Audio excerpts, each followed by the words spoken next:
ಯೋ WhatsApp guys ಎಲ್ಲ ಹೆಂಗಿದ್ದೀರಿ? ನಾನಂತೂ ಸಖತ್ತಾಗಿದ್ದೀನಿ, ನೀವೆಲ್ಲ ಚೆನ್ನಾಗಿದ್ದೀರಾ ಅಂತ ಅಂದ್ಕೊಂಡಿದ್ದೀನಿ. ಮತ್ತು ಇವತ್ತಿನ ಒಂದು ವಿಡಿಯೋದಲ್ಲಿ ನಾವು ಎಲ್ಲಿಗೆ ಬಂದಿದ್ವಿ ಅಂತಂದರೆ, ಬಿಜಾಪುರದಲ್ಲಿ ಇರ್ತಕ್ಕಂಥ ಹಳೆಯ ಕೋಟೆ ಅಂತಂದರೆ ಓಲ್ಡ್ ಫೋರ್ಟ್ ಅಂತ ಕರೀತಾರೆ ಇದನ್ನು. ಸೊ ಒಂದು ಹಳೆಯ ಕೋಟೆಗೆ ಬಂದಿದ್ದೀವಿ. ಇವತ್ತಿನ ಒಂದು ವಿಡಿಯೋದಲ್ಲಿ ಈ ಹಳೆಯ ಕೋಟೆಯ ಒಂದು ಇತಿಹಾಸವನ್ನು ತಿಳಿದುಕೊಳ್ಳೋಣ. ಸೊ ಇತಿಹಾಸವನ್ನು ತಿಳಿದುಕೊಳ್ಳೋಕ್ಕಿಂತ ಮುಂಚೆ ನೀವು ನಮ್ಮ ಚಾನಲ್ನ ಸಬ್ಸ್ಕ್ರೈಬ್ ಮಾಡಿಲ್ಲ ಅಂತಂದರೆ ದಯವಿಟ್ಟು ಸಬ್ಸ್ಕ್ರೈಬ್ ಮಾಡಿ, ಹಾಗೂ ಈ ಒಂದು ವಿಡಿಯೋಗೆ ಒಂದು ಲೈಕ್ ಕೊಟ್ಟು ನಮ್ಮ ವಿಡಿಯೋನ ಕೊನೆವರೆಗೂ ನೋಡಿ. ಈ ಒಂದು ಕೋಟೆಯನ್ನು ಆದಿಲ್ ಶಾಹಿ ಅವರ ಕಾಲದಲ್ಲಿ ನಿರ್ಮಿಸಲಾದಂತಹ ಕೋಟೆ ಇದೆ. ಸೊ ಅದಕ್ಕೆ ಇವತ್ತು ನಾವು ಇಲ್ಲಿ ಬಂದಿದ್ವಿ. ಬನ್ನಿ ಇವತ್ತಿನ ಒಂದು ವಿಡಿಯೋದಲ್ಲಿ ಇದರ ಒಂದು ಮಾಹಿತಿಯನ್ನು ತಿಳಿದುಕೊಳ್ಳೋಣ. So let's begin. ಇಲ್ಲಿಂದ ಕೋಟೆಗೆ ಹೋಗುವಂಥ ದಾರಿ ಇದು. ಅದರ ಮುಂದೆ ಏನೋ ಒಂದು ಸ್ವಲ್ಪ ಮನೆಗಳ ಥರ ಕಟ್ಟಿದ್ದಾರೆ. ಇದೇನೋ ಇಟ್ಟಿದ್ದಾರಲ್ಲ, ಯಾವುದೋ ಯಂತ್ರ ಅನಿಸುತ್ತೆ. ಈ ಕಡೆ ಏನೋ ಕಟ್ಟಿದ್ದಾರೆ, ಶೌಚಾಲಯ ಕಟ್ಟಿದ್ದಾರೆ ಅನಿಸುತ್ತೆ ನನಗನ್ಸೋ ಮಟ್ಟಿಗೆ. ನಾವು ಇಲ್ಲಿಂದ ಬಂದಿದ್ದು. ಇದು ಬಿಜಾಪುರದಲ್ಲಿ ಈ ಕಡೆ ಯಾವ ಕಡೆ ಹೋಗುತ್ತೆ ಅಂತಂದರೆ, ಈ ಒಂದು ಟಕ್ಕೆ ಏನು ಕರೀತಾರಲ್ಲ, ಅಫ್ಜಲ್ಪುರ ಟಕ್ಕೆ ಅಂತ ಕರೀತಾರಲ್ಲ, ಅಫ್ಜಲ್ಪುರ ಟಕ್ಕೆ ಅಲ್ಲದ ಅಫ್ಜಲ್ ಖಾನ್ ಟಕ್ಕೆ ಅನ್ನುವಂತಹ ಒಂದು ಸ್ಥಳ, ಅಲ್ಲಿ ಆ ಕಡೆಯಿಂದ ಬಂದಿರೋದು. ಇಲ್ಲಿ ಬರ್ತಿರ್ತಕ್ಕಂಥ ಮುಂದೆ ನೋಡ್ತಾ ಇದ್ದೀರಲ್ಲ, ಇದೇ ನೋಡಿ ಕೋಟೆ. ಈಗ ಈ ಒಂದು ಕೋಟೆಯ ಇದನ್ನು ನೋಡೋದಕ್ಕೆ ಬಂದಿರೋದು ನಾವು. ಈ ಒಂದು ಕೋಟೆಯನ್ನೇ ನೋಡೋದಕ್ಕೆ ಬಂದಿರೋದು. ತುಂಬ ಚೆನ್ನಾಗಿದೆ ಕೋಟೆ. ಸುಮಾರು 400 ವರ್ಷಗಳ ಹಿಂದೆ ಕಟ್ಟಿರುವಂತಹ ಕೋಟೆಯನ್ನು ನೀವು ನೋಡ್ತಿದ್ದೀರ. ತುಂಬ ಪಾಳು ಬಿದ್ದಿರೋಂಥ ಕೋಟೆ ಅನಿಸುತ್ತೆ ನನಗನ್ಸೋ ಮಟ್ಟಿಗೆ.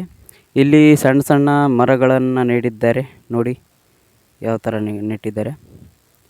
ಇದೂ ಆ ಕಾಲದಲ್ಲಿ ಕಟ್ಟಿದ್ದು ಅನಿಸುತ್ತೆ, ಬಟ್ ಇದನ್ನು ಸ್ವಲ್ಪ ಮಾಡಿಫೈ ಮಾಡಿದ್ದಾರೆ. ಈಗ ಮಾಡಿಫೈ ಮಾಡಿದ್ದಾರೆ. ಈ ಕೋಟೆಗೆ ಹೋಗ್ಬೇಕು ಇವಾಗ.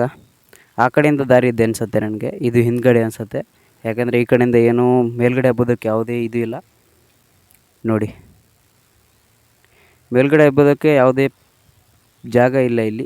ಹಿಂದ್ಗಡೆಯಿಂದ ಮುಂದ್ಗಡೆ ಮೇ ಬಿ ಇರಬಹುದು ನನಗನ್ಸೋ ಮಟ್ಟಿಗೆ. ಇದೆಯೋ ಇಲ್ಲವೋ ಅದು ಗೊತ್ತಿಲ್ಲ. ಹಾಳಾಗಿರುವಂಥ ಕೋಟೆ. ಇಲ್ಲಿ ಏನೋ ಕನ್ಸ್ಟ್ರಕ್ಷನ್ ಮಾಡ್ತಾರೆ ಅನಿಸುತ್ತೆ, ಏನು ಮಾಡ್ತಾರೆ ಗೊತ್ತಿಲ್ಲ.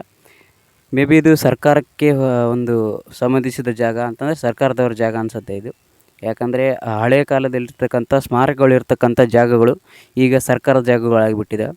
ಇಲ್ಲೇನಿದೆ ಅಲ್ಲ, ಒಳಗಡೆ ಹೋಗೋದಕ್ಕೆ ಏನೋ ಮೇಲ್ಗಡೆ ಹೋಗೋದಕ್ಕೆ ಸೀಕ್ರೆಟ್ ಏನಾರು ಸುರಂಗ ಇದೆಯಾ, ಏನಿದೆ ಗೊತ್ತಿಲ್ಲ. ಬಟ್ ಇಲ್ಲಿಗೆ ಬಂದಿದ್ದೀವಿ. ಇಲ್ಲಂತೂ ಫುಲ್ ಕಂಟಿಗಳಿರುವಂತಹ ಜಾಗ ಇದು ನೋಡಿ. ಮುಂದ್ಗಡೆ ಎಲ್ಲ ಫುಲ್ ಕಂಟಿಗಳು ಬೆಳೆದಿರುವಂಥದ್ದು ನೋಡಿ. ಕೋಟೆಯ ಫ್ರಂಟ್ ವ್ಯೂವನ್ನು ನೀವು ಇಲ್ಲಿ ನೋಡ್ತಾ ಇರುವಂಥದ್ದು. ಕೋಟೆಯ ಫ್ರಂಟ್ ವ್ಯೂ ನೋಡಿ ಯಾವ ಥರ ಇದೆ ಅಂತ. ಹಳೆಯ ಕೋಟೆ ಆದದ್ದು, ತುಂಬ ಹಳೆಯ ಕೋಟೆ. ಅದಕ್ಕೆ ಫುಲ್ಲು ಜಖಮ್ ಆಗಿರೋ ಥರ ಇದೆ ನೋಡಿ ಕೋಟೆ. ಅರ್ಧಂಬರ್ಧ ಬಿದ್ದೋಗಿದೆ. ಸುಮಾರು 400 ವರ್ಷ ಹಳೆ ಅಂತಂದರೆ ಸ್ವಲ್ಪ ಬೀಳಬೇಕಾಗತ್ತೆ. ಯಾಕಂದರೆ ಅಷ್ಟು ವರ್ಷಗಳಿಂದ ತಾಳ್ಕೊಂಡು ಬಂದಿದೆ ಅಂದರೆ ಅದೇ ಗ್ರೇಟ್ ಇದು ನೋಡಿ. ಬೀಳೋ ಹಂತದಲ್ಲಿ ಇದೆ. ಇನ್ನೊಂದೆಷ್ಟು ವರ್ಷ ತಾಳತ್ತೋ ಗೊತ್ತಿಲ್ಲ ಇದು, ಬಟ್ ಆಮೇಲಂತೂ ಬೀಳೋದು ಖಂಡಿತ. ಒಂದು ಸಲ ಕಟ್ಟಿದ್ದು ಇನ್ನೊಂದು ಸಲ ಬೀಳಲೇಬೇಕು. ಬೀಳತ್ತೆ ಅನಿಸುತ್ತೆ, ಆದರೆ ಇವಾಗ ಬೀಳಲ್ಲ. ಅದಕ್ಕೆ ನಾವು ಬಂದಿರೋದು ನೋಡಿ. ಮೇಲ್ಗಡೆ ಹಬ್ಬೋದಕ್ಕೆ ಜಾಗ ಇದೆಯಲ್ಲ ಗೊತ್ತಿಲ್ಲ. ಈ ಕಡೆ ನೋಡೋಣ. ಈ ಕಡೆ ಏನೋ ಕೆಳಗಡೆ ಇದು ಮಾಡಿದ್ದಾರೆ, ಹೋಲ್ ಥರ ಇದೆ. ಇದು ಮೇಲ್ಗಡೆ ಫಸ್ಟ್ ಫ್ಲೋರಲ್ಲಿ ನಾವಿರುವಂಥದ್ದು. ಇದು ಫಸ್ಟ್ ಫ್ಲೋರಲ್ಲಿ ನೋಡಿ, ಮಣ್ಣಾಗಿದೆ ಫುಲ್ಲು. ಯಾಕಂದರೆ ಆ ಕಾಲದಲ್ಲಿ ಮಣ್ಣು ಇರಲಿಲ್ಲ ಅನಿಸುತ್ತೆ. ಯಾಕಂದರೆ ಇದು ಆದಿಲ್ ಶಾಹಿ ಅವರು ರಾಜರಿರುವಂಥ ಒಂದು ಕಾಲದಲ್ಲಿ ಮಣ್ಣು ಇಲ್ಲಿ ಇರಲಿಲ್ಲ. ಸ್ವಚ್ಛಾಗಿತ್ತು. ಬಟ್ ಈಗ ಹಾಳಾಗಿದೆ. ಅದಕ್ಕೆ ಮಣ್ಣು ಗಿಣ್ಣು ಎಲ್ಲ ಬಿದ್ದಿದೆ.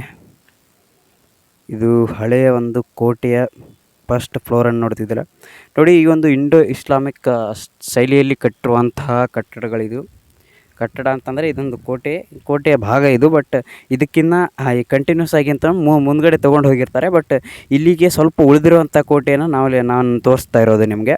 ಯಾಕಂತಂದರೆ ಈ ಒಂದು ಕೋಟೆಗಳಿರ್ತಾವಲ್ಲ, ಈ ಒಂದು ಕೋಟೆಗಳನ್ನು ಆದಿಲ್ ಶಾಹಿ ಅವರ ಕಾಲದಲ್ಲಿ ಈ ಒಂದು ಕೋಟೆ ಫುಲ್ ಇತ್ತು. ಇದು ಫುಲ್ ದೊಡ್ಡದಾಗಿರ್ತಕ್ಕಂಥ ಒಂದು ಆದಿಲ್ ಶಾಹಿ ಸಾಮ್ರಾಜ್ಯದ ಸುತ್ತಲೂ ಕೋಟೆ ಇರ್ತಿತ್ತು. ಆದಿಲ್ ಶಾಹಿ ಅವರ ಸಾಮ್ರಾಜ್ಯದ ಸುತ್ತಲೂ ಕೋಟೆ ಇರುವಂತಹ ಆ ಒಂದು ಕೋಟೆಯನ್ನು ನಾವು ಈಗ ನೋಡೋದಕ್ಕೆ ಆಗಲ್ಲ. ಯಾಕಂದರೆ ಅದು ಬಿದ್ದು ಹೋಗಿದೆ. ಎಲ್ಲ ಸುಮಾರು 400 ವರ್ಷ 500 ವರ್ಷ ಆಗಿರಬೇಕು. ಅದಕ್ಕೆ ಅದು ಬಿದ್ದು ಹೋಗಿದೆ, ಬಹಳ ವರ್ಷಗಳಿಂದ ಇದ್ದದ್ದು. ಇವಾಗ ಸಣ್ಣ ಪುಟ್ಟ ಕೋಟೆಗಳ ಭಾಗಗಳನ್ನು ನಾವಿಲ್ಲಿ ನೋಡ್ಬೋದು. ಬಿಜಾಪುರದ ಹಳೆಯ ಕೋಟೆ ಅಂತ ಇದನ್ನು ಕರೀತಾರೆ. ಬಿಜಾಪುರದಲ್ಲಿ ಇರ್ತಕ್ಕಂಥ ಅತಿ ಹಳೆಯ ಕೋಟೆಯನ್ನು ನೀವಿಲ್ಲಿ ನೋಡ್ತಾ ಇರುವಂಥದ್ದು. ಇದರ ಒಳಗಡೆ ಸ್ಪೆಷಲಾಗಿ ಕಟ್ಟಿರುವಂಥದ್ದು ಏನಂತಂದರೆ ಈ ಕಮಾನುಗಳನ್ನು ನೋಡ್ಬೋದು ನಾವಿಲ್ಲಿ. ಸಣ್ಣ ಸಣ್ಣ ಕಮಾನುಗಳನ್ನು ಮಾಡಿದ್ದಾರೆ ನೋಡಿ. ಈ ಕಮಾನುಗಳಿದೆ. ಈ ಕಡೆಯಿಂದ ಕೆಳಗಡೆ ಹೋಗೋದಕ್ಕೆ ಜಾಗ ಇದೆ ಅನಿಸುತ್ತೆ. ಏನಿದು ಕತ್ತಲಿದೆ ಗುರು ಫುಲ್. ಹಾಂ ಓಕೆ. ಓ ವೆಲ್, ಕೆಳಗಡೆ ಹೋಗೋದಕ್ಕೆ ಜಾಗ ಇದೆ ಇಲ್ಲಿ. ಹೌದು, ಈ ಕಡೆ ಹಿಂದ್ಗಡೆನಾ ಇದು? ಆಗಲೇ ಬಂದಿದ್ವಲ್ಲ, ಆಗಲೇ ಈ ಕಡೆಯಿಂದ ಬಂದಿರೋದು ನಾವು, ಅಲ್ಲಿಂದ ಬಂದಿರೋದು ನೋಡಿ. ಹಾಂ, ಇದನ್ನು ನೋಡ್ಕೊಂಡು ಬಂದಿರೋದು. ಅದರ ಮುಂದ್ಗಡೆಯಿಂದ ನಾವು ಈ ಕಡೆ ಬಂದಿದ್ದು. ಈ ಒಂದು ಕೋಟೆಯ ಮೇಲ್ಭಾಗದಲ್ಲಿ ನಿಂತು ನಾವು ಆ ಕಡೆ ನೋಡಿದ್ರೆ ಅದು ಫುಲ್ ಮೇಲ್ಗಡೆಯಿಂದ ಕಾಣ್ತಾ ಇದೆ ನೋಡಿ. ಆ ಕಡೆ ಎಲ್ಲ ಈ ಒಂದು ಈ ಬಿಜಾಪುರದಲ್ಲಿರ್ತಕ್ಕಂಥ ಗೋಲ್ ಗುಂಬಜ್ ಏನಿದೆಯಲ್ಲ, ಗೋಲ್ ಗುಂಬಜ್ ಮೇಲ್ಗಡೆ ನಿಂತು ನೋಡಿದರೆ ಬಿಜಾಪುರದ 360 ವ್ಯೂವನ್ನು ನೋಡ್ಬೋದು. ತುಂಬ ಚೆನ್ನಾಗಿರ್ತಕ್ಕಂಥ ಒಂದು ಸ್ಮಾರಕ ಅದು ಗೋಲ್ ಗುಂಬಜ್. ಅದರ ಬಗ್ಗೆನೂ ನಾವು ವಿಡಿಯೋ ಮಾಡಿದ್ವಿ. ನಮ್ಮ ಚಾನಲ್ನಲ್ಲಿ ವಿಸಿಟ್ ಕೊಟ್ಟು ಅದನ್ನು ನೋಡ್ಕೊಳ್ಳಿ. ಇಲ್ಲ ಅಂತಂದರೆ ಈ ಒಂದು ವಿಡಿಯೋದ ಡಿಸ್ಕ್ರಿಪ್ಷನಲ್ಲಿ ಲಿಂಕ್ ಹಾಕಿರ್ತೀನಿ, ಅದನ್ನು ಕೂಡ ಹೋಗಿ ನೋಡ್ಕೊಳ್ಳಿ. ಬಿಜಾಪುರದಲ್ಲಿ ತುಂಬ ಸ್ಮಾರಕಗಳಿದ್ದಾವೆ, ಬಹಳಷ್ಟು ಸ್ಮಾರಕಗಳಿದ್ದಾವೆ. ಅವುಗಳ ಬಗ್ಗೆ ನಾವು ವಿಡಿಯೋಸ್ಗಳನ್ನು ಮಾಡಿದ್ದೀವಿ. ದಯವಿಟ್ಟು ನಮ್ಮ ಚಾನಲ್ಗೆ ವಿಸಿಟ್ ಕೊಟ್ಟು ಸ್ಮಾರಕಗಳ ಬಗ್ಗೆ ಮಾಹಿತಿಯನ್ನು ಪಡ್ಕೊಳ್ಳಿ. ಈ ಒಂದು ಮತ್ತು ಈ ಒಂದು ಜರ್ನಿ ಹಾಗೆ ಮುಂದುವರುತ್ತೆ. ಅದಕ್ಕಾಗಿ ಇಂತಹ ಸ್ಮಾರಕಗಳನ್ನು ನೀವೇನಾದರೂ ಮಾಡಬಾರ್ದು ಅಂತಂದರೆ ದಯವಿಟ್ಟು ನಮ್ಮ ಚಾನಲ್ನ ಸಬ್ಸ್ಕ್ರೈಬ್ ಮಾಡ್ಕೊಳ್ಳಿ. ವಿಡಿಯೋಗೆ ಒಂದು ಲೈಕ್ ಕೊಡಿ, ಇದರಿಂದ ನಮಗೆ ಸಪೋರ್ಟ್ ಸಿಗುತ್ತೆ. ಈ ಸ್ಮಾರಕ ಅಂತೂ ತುಂಬ ಹಳೆಯ ಕಾಲದ ಸ್ಮಾರಕ. ಇಲ್ಲೇನೋ ಇದು ಹಾಕಿದ್ದಾರೆ, ವೈರ್, ಎಲೆಕ್ಟ್ರಿಸಿಟಿ ಎದಕ್ಕೆ ತಂದಿದ್ದಾರೆ ಗೊತ್ತಿಲ್ಲ. ಏನೋ ನಡೀತಿದೆ ಇಲ್ಲಿ, ಕೆಲಸ ಮಾಡ್ತಿದ್ದಾರೆ ಏನೋ ಸರ್ಕಾರದವರು. ಇವತ್ತು ಯಾರು ಬಂದಿಲ್ಲ, ಕೆಲಸ ಮಾಡುವಂತಹ ಕಾರ್ಮಿಕರಿರ್ಬೋದು, ಆಫೀಸರ್ಸ್ ಇರ್ಬೋದು, ಯಾರು ಬಂದಿಲ್ಲ ಇವತ್ತು. ನೀವು ಅಂದ್ಕೊಂಡಿರ್ಬೋದು ಈ ಒಂದು ಹಳೆಯ ಕೋಟೆ, ಪಾಳು ಬಿದ್ದಿರುವಂತಹ ಕೋಟೆಗೆ ಯಾರು ಆಫೀಸರ್ ಬರ್ತಾರೆ, ಏನು ಮಾಡ್ತಾರೆ ಕೆಲಸ ಇಲ್ಲಾರ್ದೆ ಅಂತ ನೀವು ಹೇಳ್ತಿರ್ಬೋದು. ಬಟ್ ಇಲ್ಲಿ ಏನು ಮಾಡ್ತಾರೆ ಅಂದರೆ, ಇಲ್ಲಿ ಏನೋ ಗೋರ್ಮೆಂಟ್ ಕನ್ಸ್ಟ್ರಕ್ಷನ್ ವರ್ಕ್ ಅದಕ್ಕೆ ಬಂದಿದ್ದಾರೆ. ಈ ಮುಂದ್ಗಡೆ ಇರ್ತಕ್ಕಂಥ ಜಾಗವನ್ನು ಸ್ವಚ್ಛ ಮಾಡ್ತಿದ್ದಾರೆ.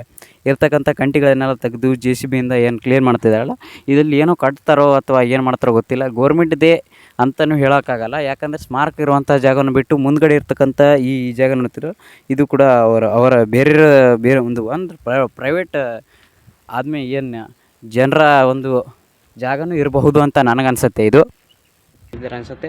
ಬಟ್ ಕೆಳಗಡೆ ಅಲ್ಲಿ ಧ್ವಜ ಹಾರಿಸೋದ್ರನ್ನು ನೀವು ನೋಡ್ಬೋದು. ಇಲ್ಲಿ ಇವತ್ತು ಇಂಡಿಪೆಂಡೆನ್ಸ್ ಡೇ ಇರೋದ್ರಿಂದ ಅಲ್ಲಿ ಧ್ವಜ ಹಾರಿಸಿದ ಕಾಣಿಸ್ತೀವೋ ಇಲ್ಲೋ ಗೊತ್ತಿಲ್ಲ, ಕಾಣಿಸ್ತಿದೆ ಅನಿಸುತ್ತೆ. ಐ ಥಿಂಕ್ ಇದು ಕಾಣಿಸ್ತು. ಅಲ್ಲಿ ಒಂದು ಧ್ವಜ ಹಾರಿಸಿದ್ದಾರೆ ASI ಡಿಪಾರ್ಟ್ಮೆಂಟ್ ಅವರು. ಮತ್ತು ಇಲ್ಲಿ ಕೆಲಸ ನಡೀತಿದೆ. ಯಾವ ಥರ ಕೆಲಸ ನಡೀತಿದೆ ಅಂದರೆ, ಈ ಒಂದು ಕೋಟೆಯ ಗೋಡೆಯನ್ನು ರೆಸ್ಕ್ಯೂ ಮಾಡೋದಕ್ಕೆ ಒಂದು ಕೆಲಸವನ್ನು ನಡೀತಿದೆ ಅಂತ ಅನಿಸುತ್ತೆ. ನನಗನ್ಸೋ ಮಟ್ಟಿಗೆ ಇದು ರೆಸ್ಕ್ಯೂ ಕೆಲಸವನ್ನು ನಡೆಸ್ತಿದ್ದಾರೆ. ಇಲ್ಲಿ ರೆಸ್ಕ್ಯೂ ಕೆಲಸ ನಡೆಸಿ ಈ ಒಂದು ಕೋಟೆಯನ್ನು ಮುಂದಿನ ಜನ್ಮಗಳಿಗೆ, ಮುಂದಿನ ಒಂದು ಜನರಿಗೆ ಏನಪ್ಪ ಅಂದರೆ ಅವ್ರಿಗೆ ತೋರಿಸೋದಕ್ಕೆ ಮಾಡಿದ್ದಾರೆ ಅಂತ ಅನಿಸುತ್ತೆ. ಇಲ್ಲಿ ಕೆಲಸ ನಡೀತಿದೆ. ಏನು ಯಾವುದೇ ಥರದ ಬೇರೆ ಗೌರ್ಮೆಂಟ್ಗಳು ಬೇರೆ ಏನು ಸ್ಮಾರಕಗಳಿದ್ದಾವಲ್ಲ, ಆ ಒಂದು ಸ್ಮಾರಕಗಳ ಗತ್ತಲೆ ಈ ಒಂದು ಕೋಟೆ ಸುಸಜ್ಜಿತವಾಗಿ ಏನಪ್ಪ ಅಂದರೆ ಪ್ರಯಾಣಿಕರಿಗೆ ಅಥವಾ ಪಬ್ಲಿಕ್ ಇರುತ್ತಲ್ಲ, ಪಬ್ಲಿಕ್ಗಳಿಗೆ ಬಂದು ಇಲ್ಲಿ ನೋಡಿ ಹೋಗೋದಕ್ಕೆ ಯಾವುದೇ ಸೌಲಭ್ಯ ಇಲ್ಲ. ಯಾಕಂದರೆ ಇಲ್ಲಿ ಹಿಂದೆ ನೋಡ್ಬೋದು ನೀವು, ಫುಲ್ ಕಂಟಿಗಳು ಕಂಟಿಗಳಿದೆ. ಹಿಂದೆ ಕಾಣಿಸ್ತಿದೆ ಎಲ್ಲೋ ಗೊತ್ತಿಲ್ಲ.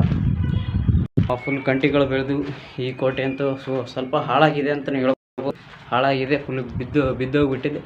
ಆಗಲೇ ತೋರಿಸಿದ್ನಲ್ಲ, ಅದು ಇಲ್ಲಿ ನೋಡಿ ಈ ಥರ ಯಾವ ಥರ ಬಿದ್ದಿದೆ ಅಂದರೆ, ಕೋಟೆ ಆಲ್ಮೋಸ್ಟ್ ಬೀಳುವಂಥದ್ದಲ್ಲಿದೆ. ಆದರೂ ಬಂದಿದ್ದೀವಿ ನೋಡಿ.